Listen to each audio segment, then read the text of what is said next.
What's up, everybody? Welcome back to another episode of the Work the Crowd podcast. Klucas, how's it going, buddy? How's it going, bud? It's good. It's good Sunday.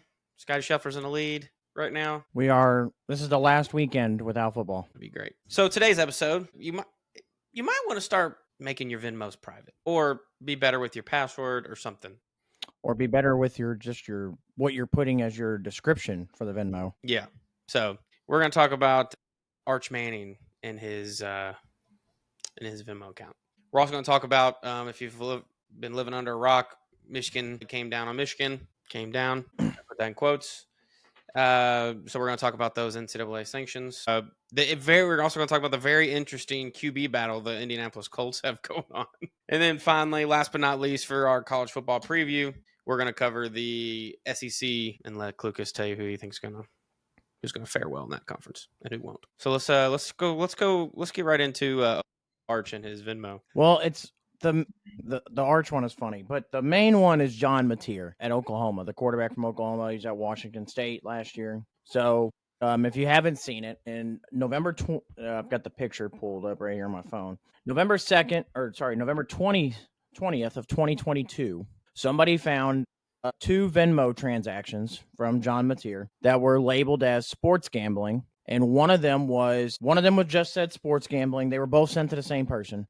One of them was just labeled sports gambling. The other was just labeled sports gambling UCLA versus USC. And of course, now everybody's been up in arms about, college players, sports betting, making transactions, all that. So here's my thing. And this is where I'm at with college players or players in general, sports betting. I understand why we don't want athletes, obviously, to, bet and sports bet, because they can dictate a game. But especially like with the whole Jonte Porter thing where he had people betting on his unders and purposely he's not going out there and playing, essentially throwing up bullshit, all that. But John Mateer's case, his was not betting on a game that he was involved in. It was a game that didn't involve him at all. So my thing with athletes is, as long as you can prove that said athletes are betting on sports that have nothing to do with their team, I could care less,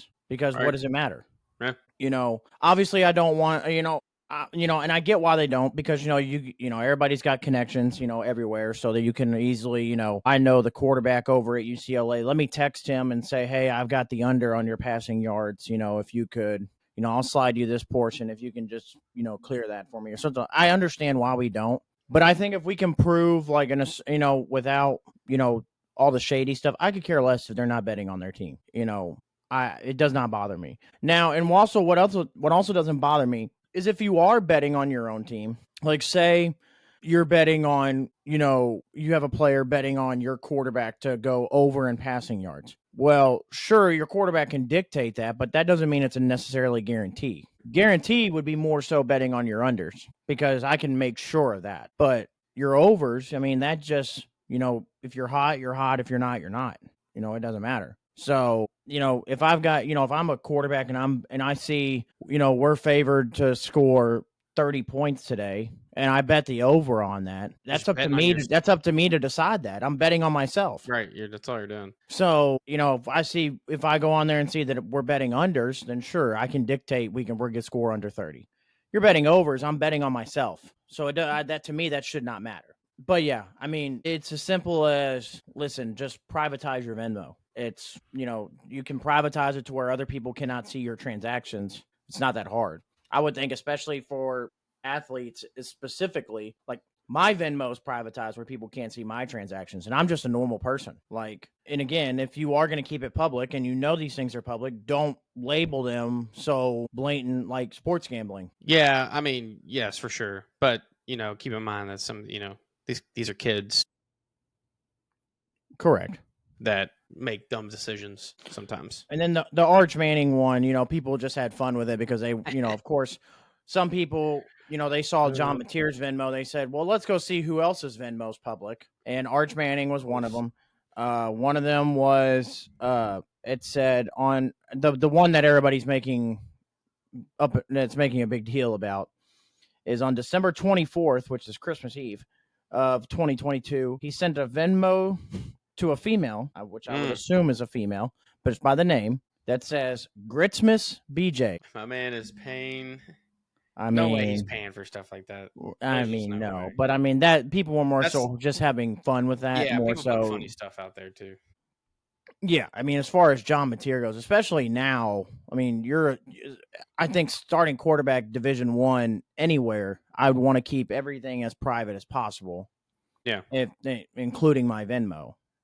And now especially you're at Oklahoma, you're at a high level Division I in a Power 5 conference. You really should be careful with what's being put out there and what's not. yeah. It sucks for these guys that they can't participate. I mean, I don't really the sports gamble really, but I think it sucks that if you want to participate, you really can't because of what you do.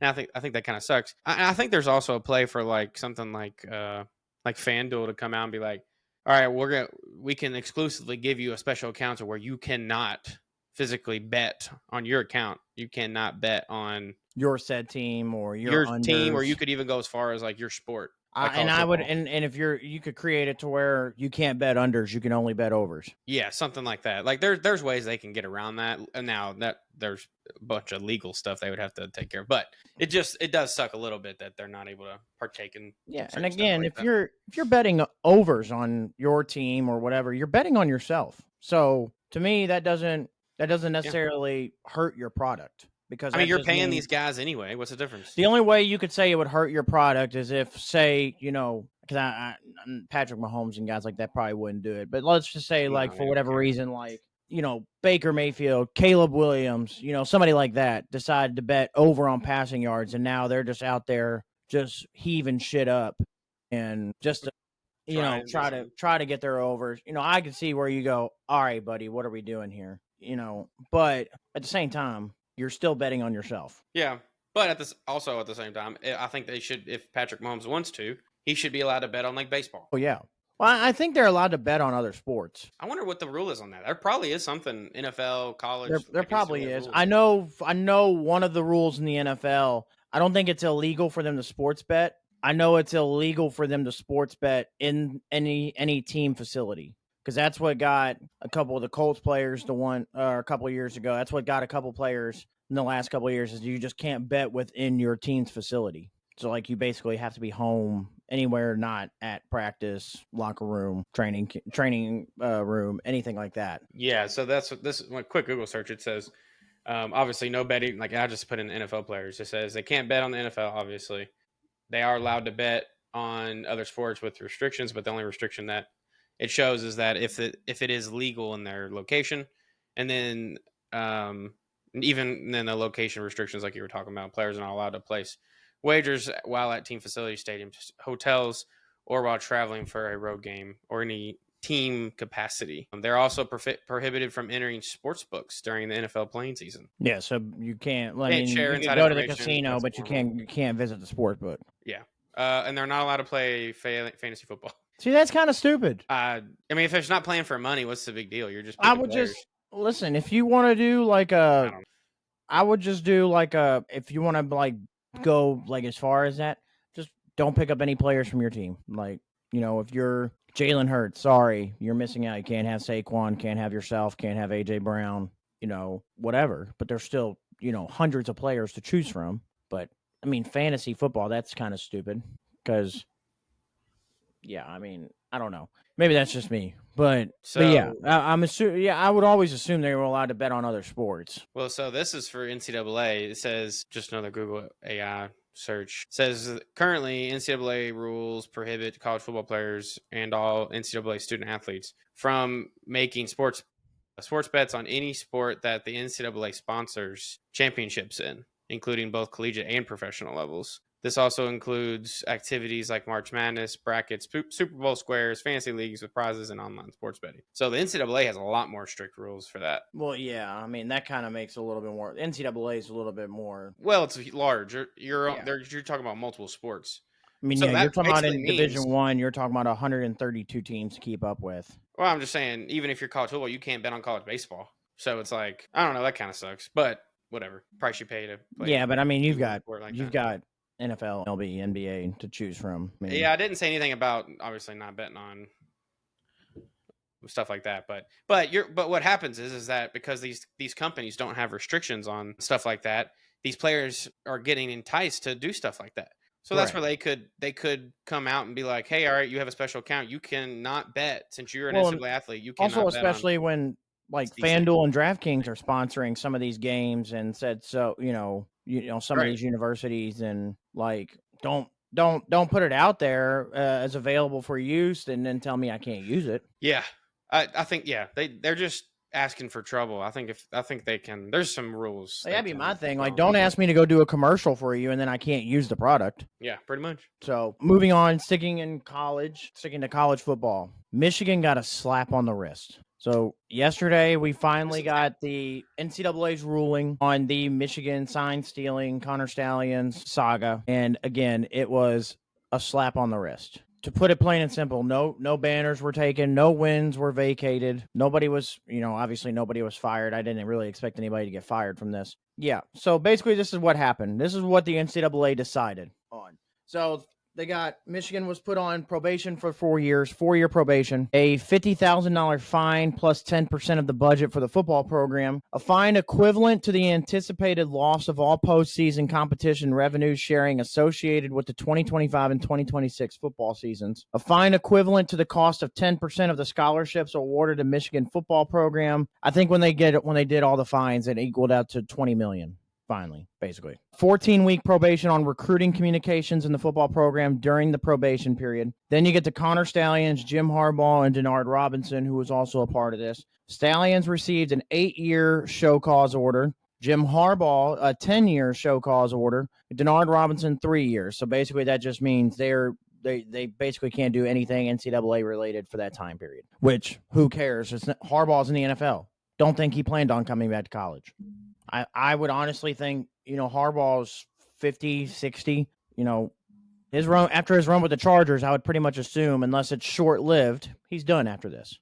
Yeah, probably. Connor Stallions, the dude did not care. The dude wrote a Michigan manifesto and then won a natty and gets to keep the natty. So, yeah, Connor Stallions is honestly the winner of all this. And then Denard Robinson, I mean, I don't know if Denard was trying to become like a college coach or anything, how much that's going to affect him, but his is only 3 years. So it's not going to be, 3 years is a long time, but not really at the same time. What was his play on all this? I don't remember exactly. I'd have to look it up.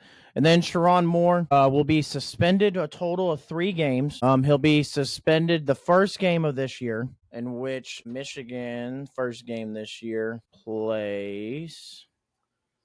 Let me pull this back up. So Sharon Moore will be suspended. Now this is where this doesn't make sense for Sharon Moore's suspension.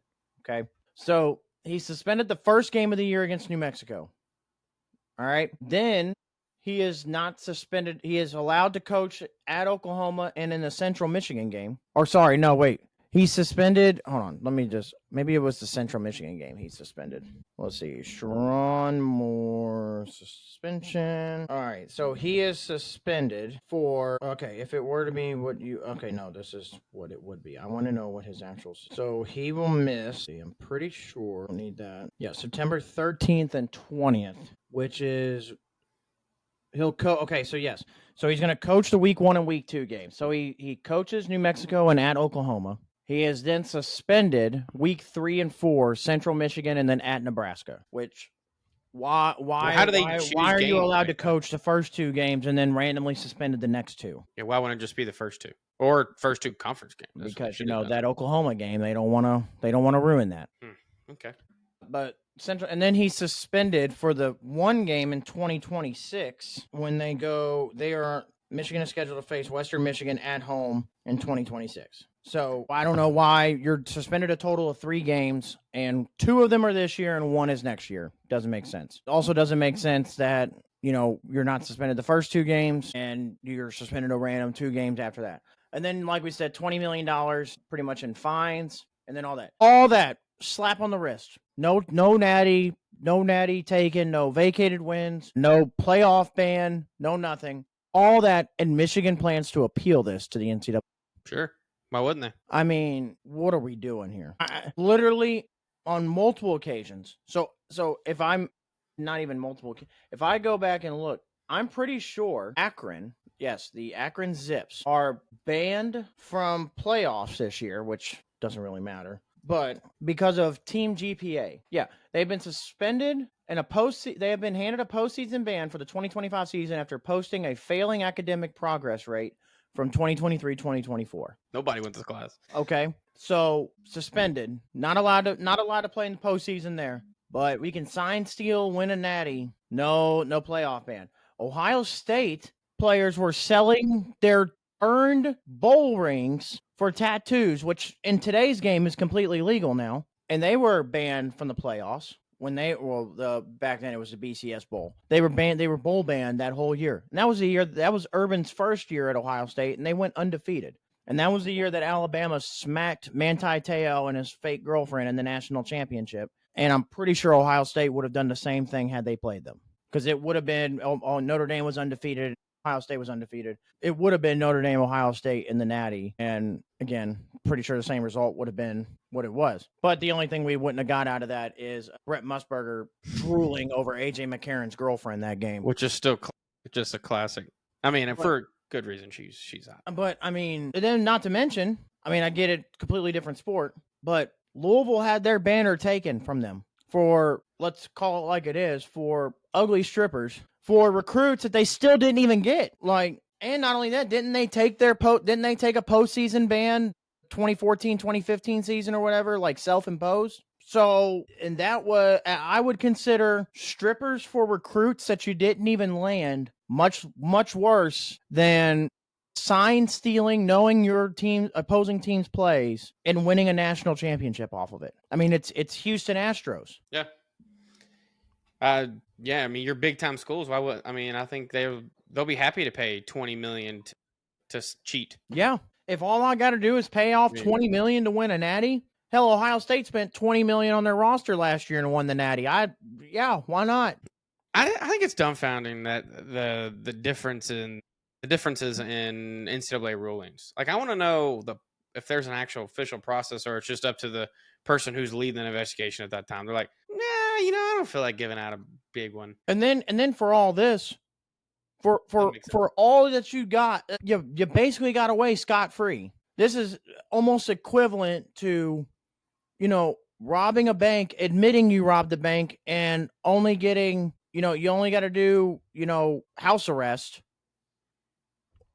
for 3 weeks, and you're going to go back and appeal this? Why wouldn't they? They might think about, they might be like, maybe it should be less than 20 million. Who knows? Who knows? That'd be our luck. They just get less. But hopefully, by the grace of God, they appeal this. The NCAA looks back over it and they're like, you know what? You're right. Maybe we should vacate some wins. I doubt it. But no, that wouldn't. I don't think the ruling can get worse if you appeal it like that. I'm not sure. But come on, dude. I don't understand. They literally got away with murder, and it's dumbfounding to me. And again, for a 10-year show cause for Jim Harbaugh, who had no intentions of returning to college football. Connor Stallions, who wasn't even an NCAA coach, essentially. The dude's coaching high school, getting his ass torn up in high school. Because he can't cheat. Yeah, because you can't cheat. It doesn't matter. Again, the winner in all this is obviously Michigan because they got to keep their natty, but the winner is Connor Stallions. You cheated for your favorite university, and nothing is going to come out of your pocket of that $20 million, and you won your university a natty, and all it cost was $20 million from your university. It's not even going to come out of your pocket. Can I do that? I don't think you need to. Unless you want to do it for Kentucky. No, maybe, but hell, Doug, go ahead, go do it for Louisville. You know, I won't get caught though because I'm not. No, because I'm sure they'll give Louisville the death penalty after that. They hate Louisville for some reason. I don't want to do any more cheating. I don't want to mess with any more fire on that one.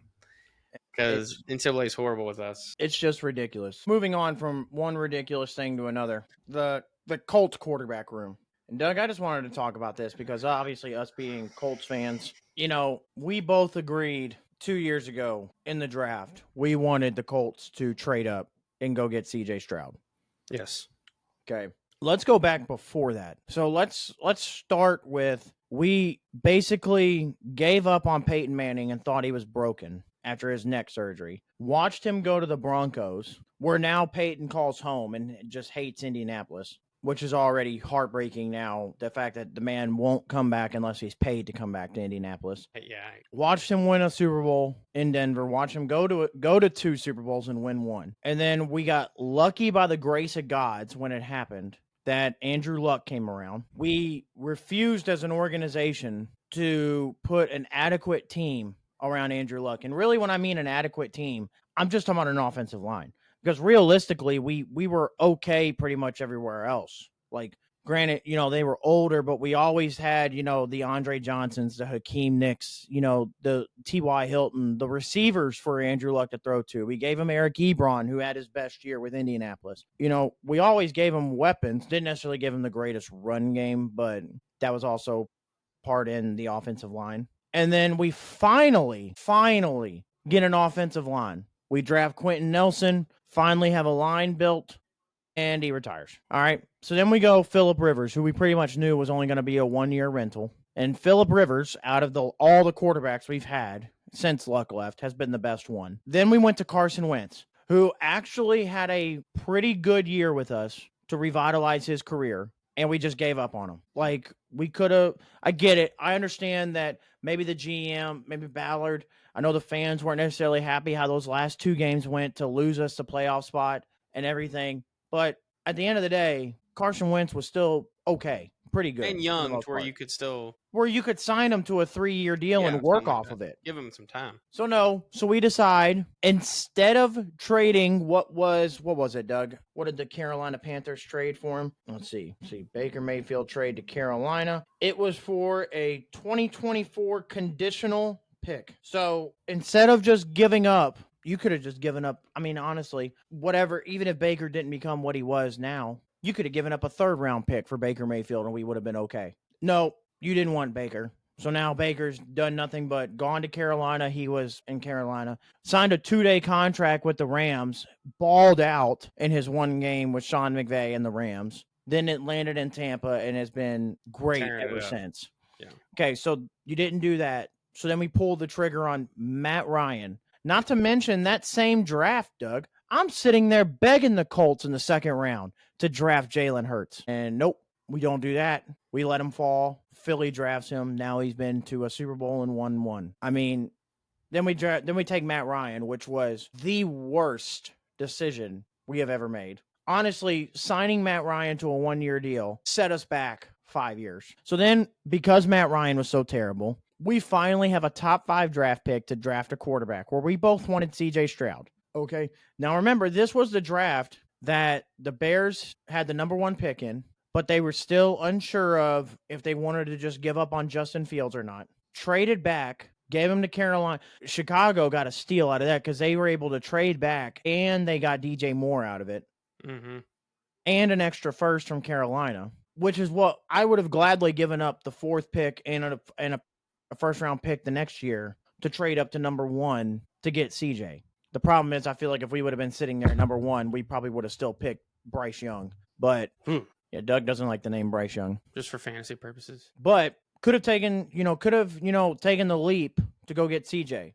No, we hold on, which I knew we were going to do. But so we were both saying at that point, because we knew Bryce and CJ weren't going to be there, we both said, okay, well, if you're going to take a chance on the other 2, which the other 2 options at that point pretty much were Will Levis or Anthony Richardson, just take Richardson because there's more upside. And we did. And I would still say Richardson, even as bad as he's been and injured, has been still at least same level, if not a little bit better than Will Levis has been. So it's not like it was an awful pick between the 2. But now we've been in year 3 of Anthony Richardson, and the guy can't even read simple blitzes. It's a 6-man box. You have 5 protecting you. What do you think you need to do? You either need to get the ball out quick or tell your running back they've got to chip off before they go out for their route. He doesn't do that. Pressure's coming on the right side. You could see it before the play started. And what does he do? He stares his receiver down on the left side. Yeah, stares him down, and then he gets hurt. Yep.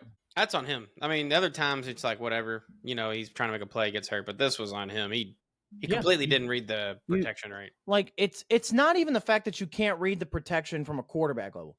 Read the protection for your own safety. That's what I mean. Yeah. Like, you're going to get hurt. Like, just protect yourself. Screw being able to read a defense. just from being able to, get a pass off or whatever. Be able to read a simple blitz just to protect yourself. Mm-hmm. So now with Anthony Richardson, because I've been saying this forever, we've got Ben Simmons syndrome because we watch him in the off season and we watch him in practice and we're like, oh my God, here we go.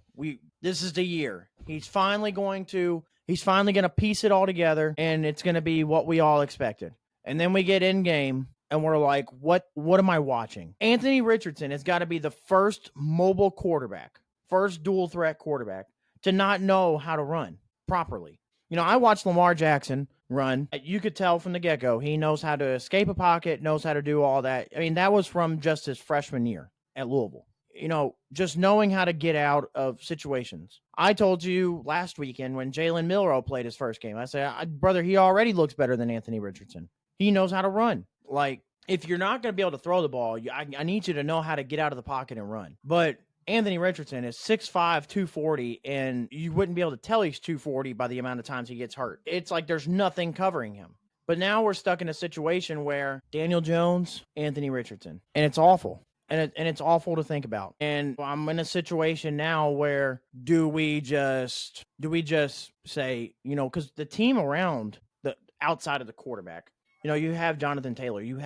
Honestly, you don't have a legit number one option in the NFL as far as a wide receiver goes. But between Pittman, Downs, Pierce, Mitchell now, who's looked great in training camp, and then, now you have Tyler Warren, you have a very good receiving room.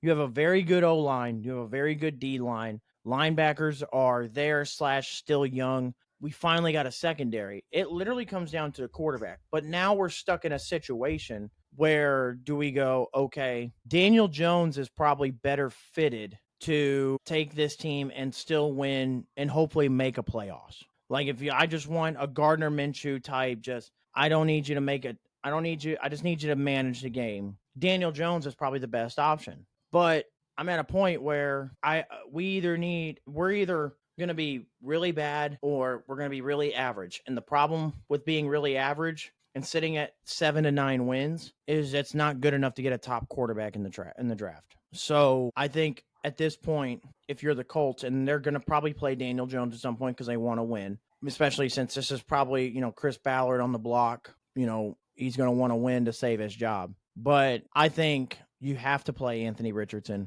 for the simple fact of if he pops, then he pops. And you finally have your franchise quarterback and you can build off of it. But if he sucks, let him suck and let us get a low enough draft pick to take a quarterback next year.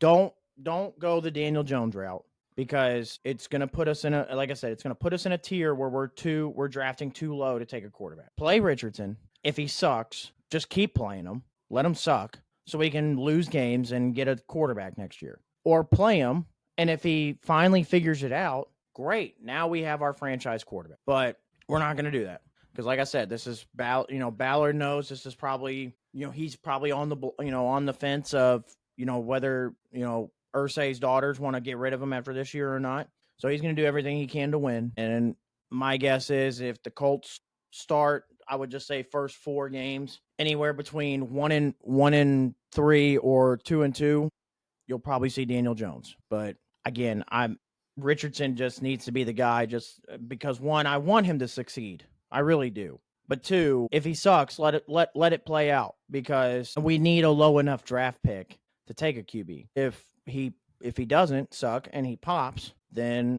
great. We have our franchise guy. We can move on. We don't have to think about this anymore. But it has to be Richardson.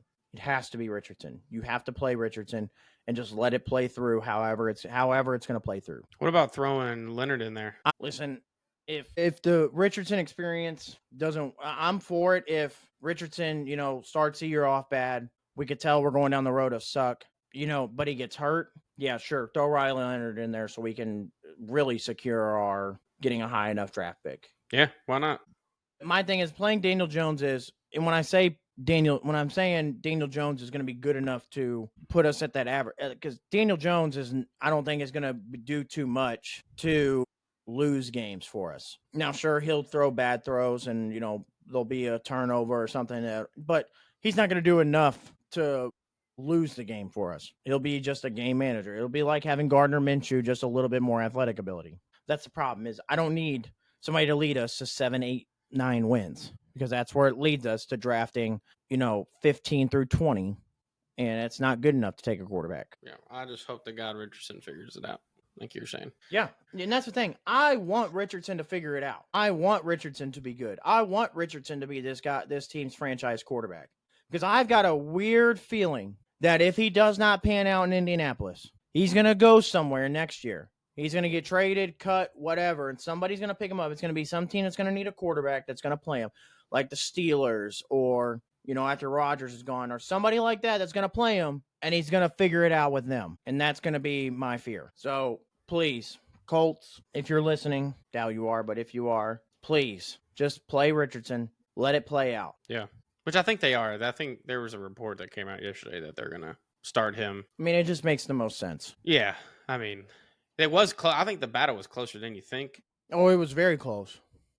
But yeah, I mean, I think, like you're saying, that just logically, for how the Colts season is going to probably go, we need. Well, and also just offensively, Richardson can bring you more offensively than Daniel Jones does, just with that lively arm. He's just got to be accurate with it. Deep balls have never been the problem. I mean, he made a lot of plays last year throwing deep balls to Alec Pierce. I think it's more your 10 to 15 yard passes. It's the short to intermediate throws and your outside passes. Yeah, you're throwing your balls out in the flats. He struggled with and throwing across the middle. And again, he is he with his legs, he can provide value as well. It's just, good God, you got to take care of the ball. And our defense, you got to go down. You got to slide. Our defense is going to be a lot better this year than it has in the past, and it's just going to help him. And then also, kind of like I said when we were talking about, Ohio State and the Big Ten a couple weeks ago, where I said having a good tight end helps a young quarterback develop.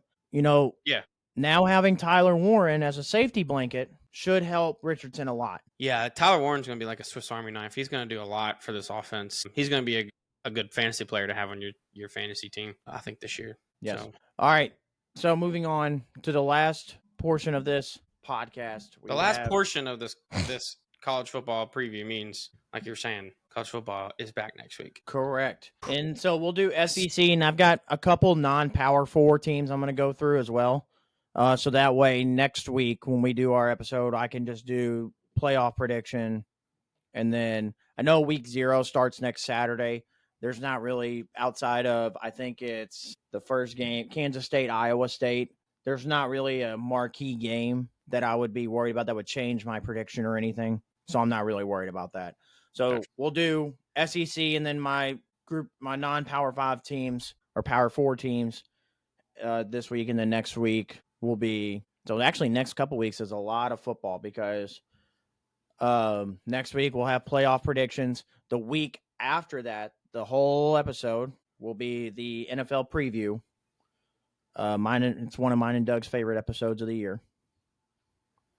We'll do full NFL preview. So SEC, here you go. I have LSU as the king of the mountain in the SEC. I think LSU is going to be very, very good this year. Unfortunate they have to play Clemson to begin the year, but I think when you go through the rest of them, a lot of their tough games that they have to play outside of Bama is at home. So, and I think LSU, specifically Garrett Nussmeier, I know some people aren't high on Garrett Nussmeier, but I am. And I'm also looking at it like this. If I go just off history, I know it's not been with the same coach on all of them, but second-year LSU quarterbacks have done wonders. Second-year transfer LSU quarterbacks have done wonders. Joe Burrow, first year with LSU, didn't necessarily go great. Second year at LSU, we know history was made that next year. Jaden Daniels, first year at LSU, was a good one. Second year, Heisman Trophy winning, great year for Jaden Daniels. This is second year starting Garrett Nussmeier. So I have Garrett Nussmeier as an early Heisman favorite to win the Heisman. And I think LSU, they add in Kentucky's wide receiver, Barrion Brown. They add in Oklahoma wide receiver Nick Anderson to this receiving core. LSU, I think this year has upgraded their defense significantly. You're going to see a much better LSU team that's ready to compete for a national title. Texas, I have it 10-2. I obviously have them losing the opener to Ohio State, but then I have them losing week 12 there at Georgia on the road for Arch Manning and them in Athens. Alabama at 10-2. I have them losing to South Carolina at South Carolina, and then off the bye week against LSU at home. I know that's not a popular pick to lose at home. I know I'm going to catch some heat for that from some people, but I think LSU is that good. Georgia at 10-2. I have them losing to Bama at home. Georgia just struggles against Alabama. It hasn't mattered whether it's been Nick Saban, whether it's been Kalen DeBoer.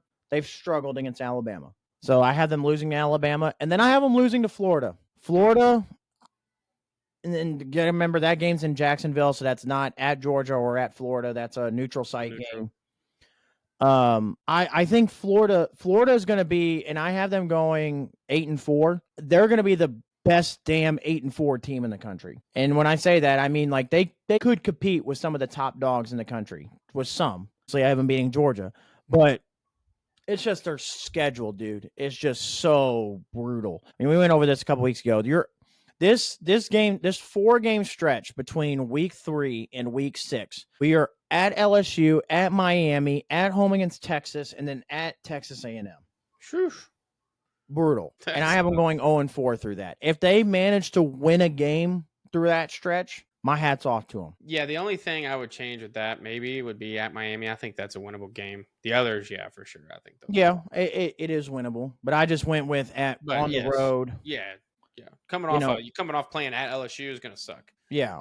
And then, they get a little bit, they get an easy game against Mississippi State. Then you go right into playing Georgia. And then I think once they beat Georgia, I think you'll see them beat soundly pretty much Kentucky, Ole Miss, Tennessee, and Florida State to end the year. Auburn, another really good 8-4 team, transfer quarterback Jackson Arnold in. I almost, and again, I'm going to catch heat for this, but I didn't. I almost picked them to beat Alabama at the end of the year because it's at Auburn. And I think Auburn's going to be really good this year.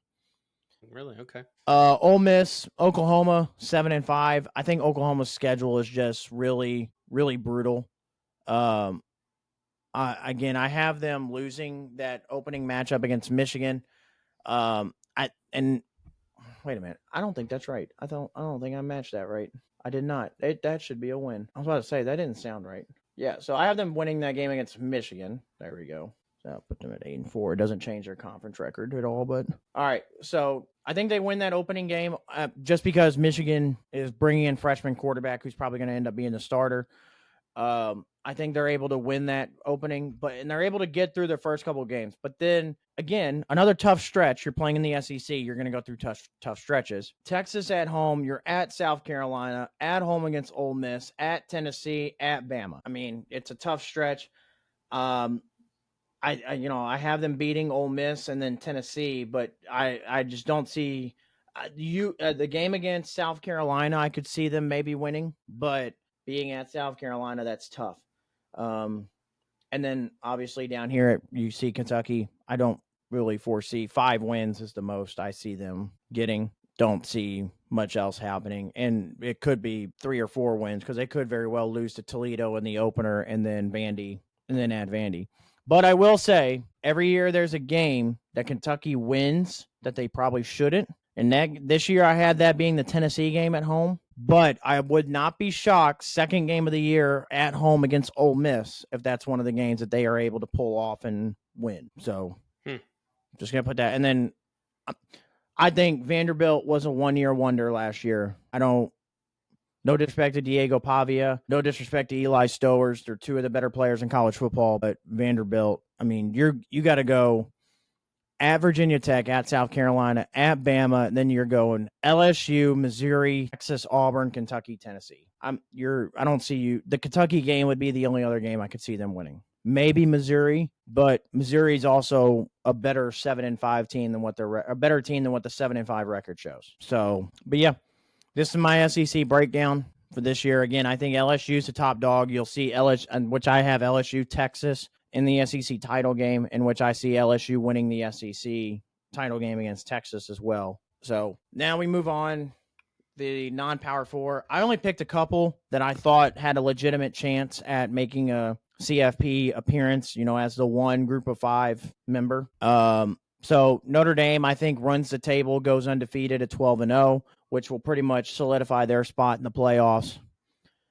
Memphis, I think, is a really is a really interesting team. I have them going 11-1, only loss at home against Arkansas at the beginning of the year. James Madison, I think, is a really good team, and I think that Louisville James Madison game is going to be a lot better than and a lot closer than people think. It's a Friday night game too. But I do have Louisville obviously winning that game, but that being the only loss that James Madison has all year. UNLV, Dan Mullen out at UNLV. He's got two interesting quarterbacks. Alex Origi, who was one of the quarterbacks at the beginning of the year from Michigan last year. His last name is what? G. Man. Yeah. And then the other quarterback he has, Doug, you're familiar with, former Virginia quarterback Anthony Calandria, is at UNLV with Dan Mullen. It's just unfortunate. I do think they lose that opener against UCLA, and then later in the year against Boise State. It's kind of derail their playoff hopes. Boise State, only game I have them losing at Notre Dame, finishing 11-1. Tulane, I think, is a really good team. Just their schedule, having to go Duke, Ole Miss, and Memphis is tough. And then don't forget about Navy. Listen, Blake Horvath is as a quarterback that could potentially win the Heisman from Navy. Again, just unfortunate having to go at Notre Dame, at Memphis towards the end of the year for them, to finish the year 10-2. So out of the group of 5, it came down to Memphis, James Madison, and Boise State as my group of 5 representation. And that did end up going to, I think the committee would eventually just pick Boise State, which now puts, there we go, onto the playoff outlook. We add LSU to the list of the playoff locks. I think Texas securing a spot in the SEC title game puts them in a playoff lock. I don't know why this didn't add them. So Notre Dame 12-0, Boise State. So then out of the SEC that are iffies possible, Alabama, Texas A&M, South Carolina, and Georgia. I do think eventually Georgia would probably get in, with their only losses being to Alabama and then to Florida, which I don't think the committee would look at as necessarily a bad loss, but could be on the fence. So those are pretty much the locks, and then the teams that are on the fence, and then we'll see who makes my college football playoff next week. Oh yeah.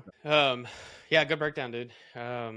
SEC, as always, is going to be an insane conference. So I mean, you got a lot of 7-5 teams that would be at the top of other conferences. You got a lot of 7-5, 8-4 teams that would be 10-2, 11-1 in other conferences. Yeah. So gonna be a fun season. Can't wait to see what you got next week for the playoff. All right. So Doug, do you have a blind ranking or anything for me this week? I do. All right, I got one for you too. I'll wait for your blind ranking though. All right, so this is going to be a blind NFL fan base blind ranking. Okay, so we're just going to do top 5. Okay, and I'm just going to name them off, and you put them in your spot. Okay, and I'll fill. Okay, what is just fan bases in general, or yeah, overall, like per their craziness, loyalty, just everything about a fan base that comes with it. All right, so to start off this top 5, I'm gonna go Steeler fans. Where'd you put them? Oh, I'm doing these. This is how you. So you gotta. I'm gonna go Steelers. Where would you rank them in your top 5? 1 through 5. Without knowing any of the other ones coming. I'm assuming obviously there's an actual ranking to this. So there is, but this is a blind ranking. That's why it's different. No. I'll go. Let's go 3. 3, right in the middle. Okay. Got Steelers at the 3. Next one, Cowboys. As delusional as it is, I almost want to put them 1 because their fan base is just huge. I'm gonna put them 1. Cowboys at 1, Steelers at 3. Next, we're gonna do Bills fans. Little tricky. They're crazy, but all around fandom, I'm gonna put them at 5. Okay, Bills at 5. So you got Cowboys at 1, Steelers at 3, Bills at 5. So I got 2 and 4 left. Yep, got 2 and 4 left. Chiefs fans. 4. Okay, your last one, you got at 2, will be the Eagles. 2. Yep. So I feel good about it. I think the only one, if I had to change, would just be the Bills and Chiefs. Outside of that, I feel good about it. Yeah, I tricked you on that one. I did that on purpose. But I think that's pretty good. So we got to summarize it: Cowboys at 1, Eagles at 2, Steelers at 3, Chiefs at 4, and Bills at 5. And again, this was overall fan base rankings. Okay. Was there an actual ranking to this, or no? Just this. I wanted to get your blind ranking just to see what you thought. Oh, okay. Yeah, I think I would swap. Now, if I'm going just off of like I can't stand Steeler fans or Cowboy fans. So if I'm just going off of that, they would be 4 and 5 for me. Oh, But, like your favorite? yeah, like if I'm ranking these based off like who I think it would go. I think that mine would go Bills, Chiefs, Eagles, Steelers, Cowboys. If I just went just off of like who I like. But yeah, I think if you're just looking at overall fandom, it would be I mean, it has to be kind of like that. Like I said, the only thing I would choose is just swap is Bills and Chiefs. Yeah. So I feel like you haven't seen. I've always seen Bills fans, from better or worse. You never saw Chiefs fans until Patrick Mahomes got there, and now all of a sudden they're good, and now all of a sudden they're all over the place. Yeah, I think Bills, just for pure fandom, would be up there on the list for me, just because they jump and onto tables and shit. I mean, other fan. I know Eagles fans are kind of just Philadelphia fans in general can be crazy with sports, but I don't think I've ever seen them jump on tables and shit. They have climbed light post, I guess. All right, Whatever. real quick. Why is it struggling? All right, so Ugh. settle down. All right, Doug. Saw this picture on Twitter. Tiers Tiers of of- quarterbacks you would have a beer with. Ooh, I like it. Okay. All right, so would slam this. And this was a random account, so I don't know who actually made this, but Okay. it said who you would slam them down with: Baker, Joe Burrow, Lamar, Josh Allen, Jared Goff. Would have some drinks: Herbert, Geno, Stafford, Dak, Aiden Daniels. Could have one or two. I'm not going to go through the whole list right there. Mm-hmm. But you see that? Would rather not. See the guys right there. And then absolutely not Russell Wilson, Aaron Rodgers, Caleb Williams. So you don't have to give me your full tiers. But Doug, is there anybody you would take out or add to the would you slam them or would slam them down or would have some drinks? So just on those first two, I think I would switch. Obviously, Baker's one on this list. The dude's known to drink beer. He's a partier. I feel like Baker and Josh Allen have to stay on the list. Baker and Josh Allen have to be on the list. Joe Burrow doesn't catch me as somebody who drinks that much or likes to party, I guess. But he's an interesting dude, it seems like. So I would still drink some beer with him. Lamar, just because I'm a fan. Right. Yeah, for sure. Jared Goofball, I don't know. I think here I would switch him and Stafford. Okay. I think I'd put Stafford up in that list. Yeah, I think I would switch him and Stafford. So I would have Justin Herbert, Geno Smith, Jared Goff, Dak Prescott, and then Jaden Daniels. I'm okay with that. and then slam them down. You would have Baker, Josh Allen, Lamar. Yes. Now, are you keeping Joe Burrow in there? So I actually would probably switch Joe Burrow with Patrick Mahomes. And the only reason I say that is because Travis Kelce will probably join too. And he probably, and he would, and he's going to be a good time. So I think my would slam them down list would be Baker, Mahomes, Lamar, Allen, Stafford. And on the other list, on the would have some drinks, I think I would switch maybe Justin Herbert out of there, and I'd put. So I'm on the fence. Sam Darnold seems like a cool guy you'd have drinks with. So I mean, we've seen him on Bob Does Sports. I feel like Sam Darnold. But I've seen him on other, just not that, like other podcasts. Right. He seems like a cool guy. I think Sam Darnold for me would be on a would have some drinks tier. And then I think I might trade Dak Prescott. And the only reason I would trade him for the fact that Kyler Murray's picture is shorter than everybody else is hilarious. Is probably Jalen Hurts. And the reason I would do that is because it seems like what I would call an enigma. Like he's just somebody you can't put your finger on. And I would like to have a drink and like dissect him a little bit. You know what I mean? Dissect his brain. See, I feel like, so this is going to be very controversial. I feel like that, but with Aaron Rodgers. Yeah, Aaron Rodgers. I get, he's going to. Guy looks like a mugshot. Now, listen. If I get a couple of drinks and Aaron Rodgers, is he going to say some off the wall shit? Absolutely. 100%.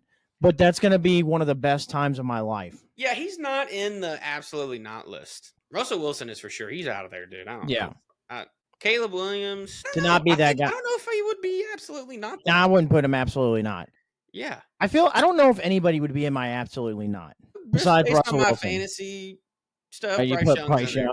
Yeah, just because he hurt me that one year. To my soul. I think absolutely not. for me, if I had to put anybody in there, would be Russell Wilson and then Anthony Richardson, because I might be liable to smack AR.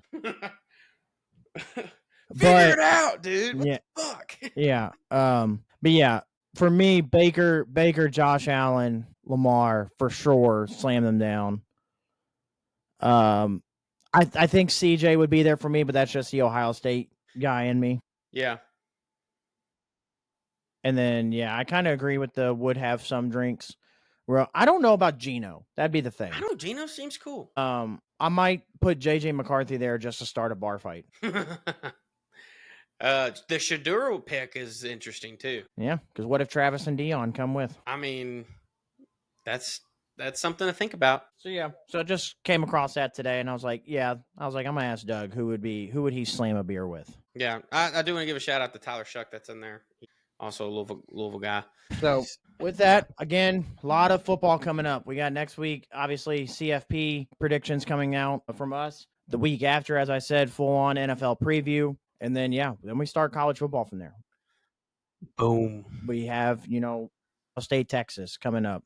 LSU, Clemson. We got a lot of good football.